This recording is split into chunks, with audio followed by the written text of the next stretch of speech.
ఇంత నీచమా, ఇంత ఖండకావరమా, ఇంత దారుణమా? ఏ మాటలు మాట్లాడినా కూడా తక్కువేమో.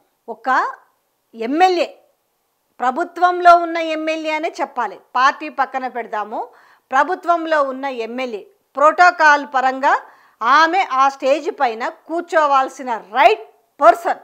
కానీ ఇక్కడ ఏంటి, 3 సార్లు ఓడిపోయిన పార్టీ పర్సన్ని తీసుకొచ్చి మాత్రమేమో చైర్లో కూర్చోబెడతారు.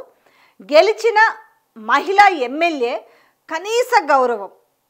ఆమె గతంలో మంత్రిగా పనిచేశారు, హోమ్ మినిస్టర్గా పనిచేశారు, తర్వాత ఇక్కడ ఎడ్యుకేషన్ మినిస్టర్గా చేశారు, గనుల శాఖ మంత్రిగా చేశారు. కనీస మర్యాద లేకుండా, అంటే ప్రభుత్వం ఉందన్న మదంతో పోలీసులు కూడా నేర్చుకోవాలి. ఏ ప్రభుత్వం ఉన్నా సరే, ఎప్పుడు ఒకే ప్రభుత్వాలు శాశ్వతం కావు, కానీ వాళ్ళ డ్యూటీ వాళ్ళు చేసే విధంగా బిహేవ్ చేస్తే జనాలకు కూడా కొంచెం, so what ever it is, గౌరవం ఇవ్వాల్సిన పని లేదా? ఎందుకు ఇంత ఖండకావరమో అన్న ఒక విధంగా చెప్పాలంటే. ఇవాళ తెలంగాణ ప్రజలు కూడా అదే అనుకుంటున్నారు. చూస్తారు కదా మీరు, రేషన్ కార్డుల పంపిణీలో అవేందో ఇచ్చారు, రేషన్ కార్డులు లెచ్చల్లో కావండి. 1700 రేషన్ కార్డుల విషయంలో యాజ్ పర్ ప్రోటోకాల్ ప్రకారము. అయితే ఇందులో విషయం ఏంటంటే, ఈ 1700 రేషన్ కార్డులు ఆల్రెడీ పంపిణీ చేసిరట ఎమ్మెల్యే. కానీ మళ్ళీ ఏందో మరి ఈ మంత్రులకు ఏం పని లేకుండా ఖాళీగా ఉన్నారో ఏంటో అర్థం కాలేదు. కానీ వచ్చి కనీసం మంత్రి శ్రీధర్ బాబుకైనా కూడా ఆ మాత్రమన్నా కొంచెమని ఇది ఉండాలి కదా. కాంగ్రెస్ కార్యకర్తలను అందరినీ తీసుకొచ్చి స్టేజ్ పైన కూసబెట్టి, అది అధికారిక కార్యక్రమం, కాంగ్రెస్ పార్టీ కార్యక్రమం అయితే పర్వాలేదు, ఎవడైనా కూసబెట్టుకోండి. ఇప్పుడు ఈ వార్త కూడా ఎవరు చేయరు. అక్కడ ఆ ఎమ్మెల్యే సబితా ఇందారెడ్డి కూడా, ఆమె ఎందుకు పోతారు అసలు కాంగ్రెస్ పార్టీ కార్యక్రమాలకు? మిగతా పార్టీ వాళ్ళు ఎట్లాగూ పోరు. కానీ ప్రభుత్వ కార్యక్రమము, ప్రజల సొమ్ముతో పెట్టిన కార్యక్రమము, ప్రజల కోసం ఇస్తున్న రేషన్ కార్డ్స్, ఒక 1700 రేషన్ కార్డ్స్ ఇస్తున్నారు. మరి అక్కడ ఎమ్మెల్యే ఉండాలి కదా. ఇప్పుడు ఎక్కడెక్కడ ఏ కాన్స్టిట్యున్సీలలో అయితే ఈరోజు కాంగ్రెస్ పార్టీ ఎమ్మెల్యేలు ఉన్న దగ్గర ఓడిపోయిన ఎమ్మెల్యే వచ్చి కూర్చుంటున్నారా వేదికల పైన, లేదంటే గెలిచిన ఎమ్మెల్యే కూర్చుంటున్నారా? అది బీజేపీ స్థానాల్లో కూడా అట్లనే ఏడనన్నా పోయి ఆ ఎమ్మెల్యేని దింపేసి ఓడిపోయిన ఎమ్మెల్యేలను పెట్టి కార్యక్రమాలు కొనసాగిస్తున్నారా? అంత దమ్ము ధైర్యం ఉందా? లేదు. ఎందుకనంటే అక్కడ మోడీ అమిత్ షా తోకలు కత్తిరిస్తాడు. ఇవాళ ఇక్కడ ముఖ్యమంత్రి ఊడాలా అని అంటే వాళ్ళ చేతుల్లో ఉన్న నేపథ్యం అని వార్తలు వస్తున్న నేపథ్యంలో ఈరోజు ఎక్కడైనా బీజేపీ ఎమ్మెల్యేగా ఉన్న కాన్స్టిట్యున్సీలలో ఇట్లా బిహేవ్ చేయగలుగుతారా? పోనీ ఎక్కడైనా బిహేవ్ చేసింది చూపించామనండి ఒకటి.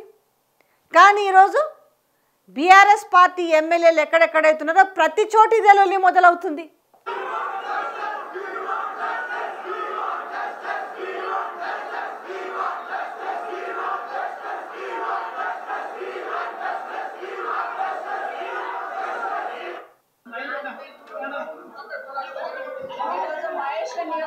సంబంధించిన రేషన్ కార్డు ఇవ్వడానికి గౌరవ మంత్రి గారు శ్రీధర్ బాబు గారు రావడం జరిగింది, సంతోషం.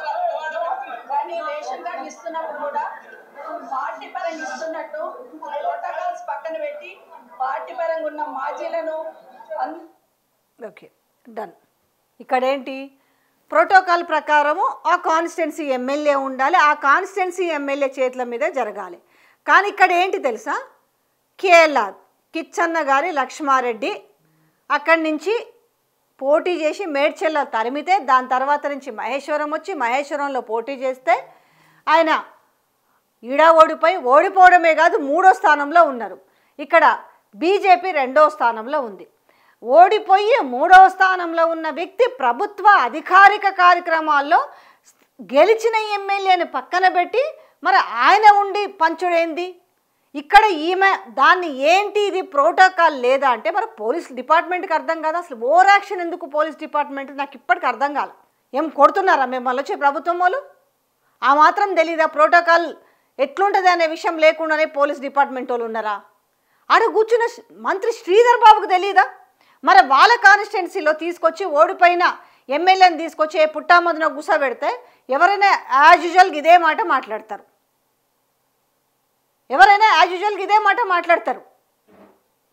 ఇప్పుడు లేదు ఉత్తమ్ కుమార్ రెడ్డి కాన్స్టిట్యున్సీలో ఎక్కడున్న గెలిచిన ఆయనను కాదని చెప్పి ఓడిపోయిన ఎమ్మెల్యేని తీసుకొచ్చి కూర్చోబెడతారా? లేదు లేదు రేవంత్ రెడ్డి ఇలాకాలో జరుగుతున్న ప్రోగ్రాంలకి ఆయనను కాదని చెప్పేసి ఇంకో ఓడిపోయిన ఎమ్మెల్యేలను కూర్చోబెడతారా? ఎందుకంటే దీన్నే అంటున్నారు జనాలు అంటున్న మాట ఏంటంటే ఎందుకు ఇంత ఖండకావరం అని అసహించుకుంటున్నారు.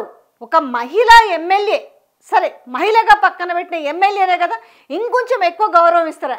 మహిళగా ఒక సీనియర్ లీడర్గా కనీసం అక్కడున్న గౌరవం ఇవ్వాలి కదా. అది లేకుండా కార్యకర్తలను ఈడ్చిపడేసి అక్కడికి వచ్చిన లోకల్ జర్నలిస్టుని ఈడ్చిపడేసి ఏంది ఇంత అరాచకం? ఏంది శాశ్వతమా? ప్రభుత్వాలు అయితే శాశ్వతమైతే కాదు కదా. సో జనాలు అబ్జర్వ్ చేస్తూనే ఉన్నారు.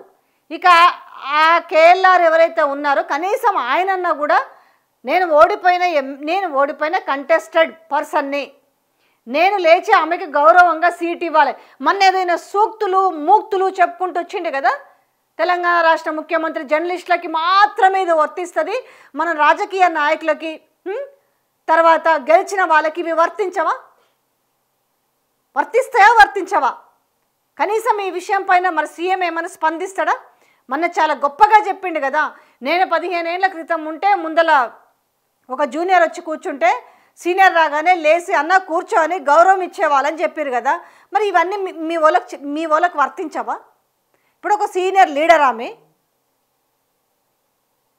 ఎమ్మెల్యే, ఓడిపోయిన అతను అక్కడ కూర్చున్నాడు, మరి గౌరవం అయితే ఇవ్వాలి కదా. మరి ఎక్కడ పోయింది ఆ గౌరవం? అంటే నీతులు అనేవి చెప్పడానికి పనికొస్తాయి, ఆచరించడానికి మాత్రం పనికిరావనడానికి ఇవాళ జరుగుతున్న అరాచకమే నిదర్శనం.